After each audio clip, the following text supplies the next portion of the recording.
Bahagian kedua, warkah Ali bin Abi Talib alaihi salam kepada Gubernur Mesir Malik Al-Ashtar An-Nakhai. Dari kitab Nahjul Balaghah, syarahan Syekh Muhammad Abduh, penerbit Darul Ma'rifah, Beirut, jilid ketiga, muka surat 87. Sejahat-jahat menteri kamu ialah yang pernah menjadi menteri kepada orang yang jahat sebelum kamu dan bersekutu dengan dosa-dosa mereka. Janganlah jadikan mereka sebagai temanmu, kerana mereka telah menjadi penolong dosa-dosa dan bersaudara dengan kezaliman.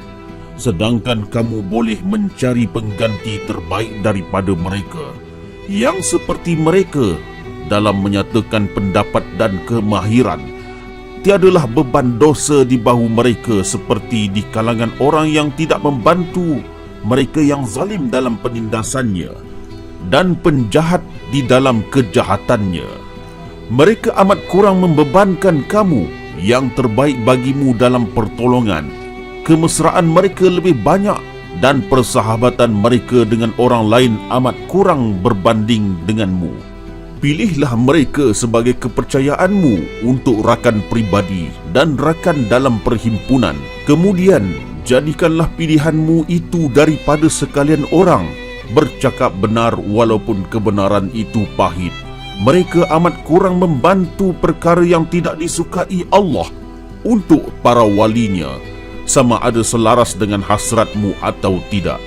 Bertautlah dengan orang yang warak dan jujur, kemudian latihlah mereka agar tidak memujimu secara tidak perlu dan menyanjungmu secara batil terhadap perbuatan baik yang tidak engkau lakukan. Sesungguhnya pujian yang melimpah ruah mengundang kebanggaan dan mendekati kemegahan. Dan janganlah kamu sama tarafkan orang yang berbuat baik dan yang jahat dengan kamu, kerana demikian itu menyebabkan orang baik tidak berminat lagi dengan perbuatan baik dan orang yang jahat terdorong melakukan perbuatan jahat. Oleh itu berikanlah ganjaran dan hukuman yang lazim untuk kedua golongan itu. Ketahuilah bahawa tidak ada cara yang lebih baik untuk mendapatkan sangkaan baik rakyat bagi gubernur daripada berbuat baik kepada mereka, meringankan perbelanjaan mereka dan tidak memaksa mereka melakukan kerja yang mereka tidak mempunyai kewajipan untuk melakukannya.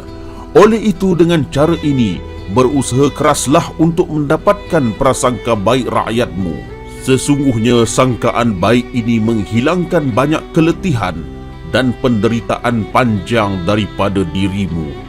Dan orang yang paling berhak bersangka baik kepadamu ialah orang yang kamu layani dengan terbaik. Sebaliknya orang yang dizalimi oleh kamu ialah orang yang paling berhak bersangka buruk kepadamu. Dan jangan batalkan tradisi baik yang dianuti bangsa ini, yang sebulat suara serasi dengan mereka dan baik untuk rakyat. Janganlah kamu wujudkan tradisi lama yang memudaratkan, dan di atas bahu kamu dosa bagi tradisi yang membawa kebinasaan. Banyakkanlah berbincang dengan cerdik pandai dan banyakkanlah bersekutu dengan orang yang arif tentang perkara yang akan memperbaiki hal ehwal negara kamu, dan teruskanlah apa sahaja yang terjadi sebelum kamu sehingga boleh memajukan rakyat. Ketahuilah bahawa rakyat mempunyai berbagai lapisan yang tidak dapat membetuli kerjanya melainkan memerlukan lapisan kumpulan yang lain, dan tidak ada satu pun daripada mereka yang tidak memerlukan yang lain. Mereka adalah sekumpulan tentera Allah. Kumpulan lain ialah penulis umum dan khas. Kumpulan lain ialah hakim keadilan. Yang lain adalah ejen keadilan dan ketertiban sosial, pembayar jizyah, pembayar cukai, pedagang dan saudagar, industrialis dan profesional, serta masyarakat kelas bawahan, iaitu orang yang memerlukan dan orang miskin, yang Allah telah memberikan peruntukan bahagian masing-masing. jumlah wajibnya telah ditentukan dalam Al-Quran atau sunnah Nabi SAW, bahawa ia adalah perjanjian daripada Allah dan wajib bagi kita untuk memeliharanya. Askar dengan izin Allah adalah benteng rakyat, perhiasan para penguasa, kegemilangan agama dan alat keselamatan, dan tiada yang mengukuhkan rakyat melainkan mereka. Kemudian, kekuatan ketenteraan tidaklah dapat dikukuhkan kecuali dengan apa yang Allah keluarkan daripada pungutan cukai, yang mana mereka diperkuatkan untuk berjihad menentang musuh dan mereka bergantung kepadanya untuk memperbaiki diri. Itulah yang berada di sebalik keperluan yang menghimbau mereka.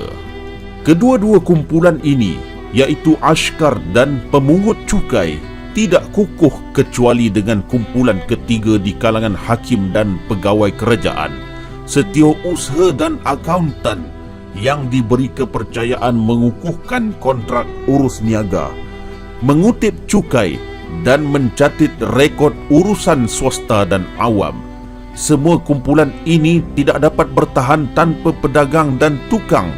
Mereka menyediakan sarana hidup kumpulan lain dan memberi penawaran di pasaran.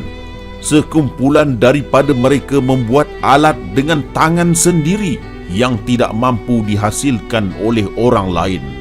Kemudian ada golongan bawahan yang memerlukan dan kurang upaya. Mereka memerlukan kebajikan dan bantuan.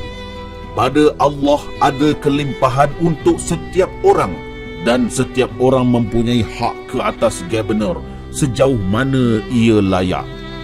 Seorang gubernur tidak akan dapat menunaikan apa yang diwajibkan Allah kepadanya kecuali dengan bersungguh-sungguh memohon pertolongan Allah serta mempersiapkan dirinya untuk menerapkan kebenaran dan bertekun dengannya serta bersabar dan tabah menghadapinya, sama ada itu perkara mudah atau berat baginya.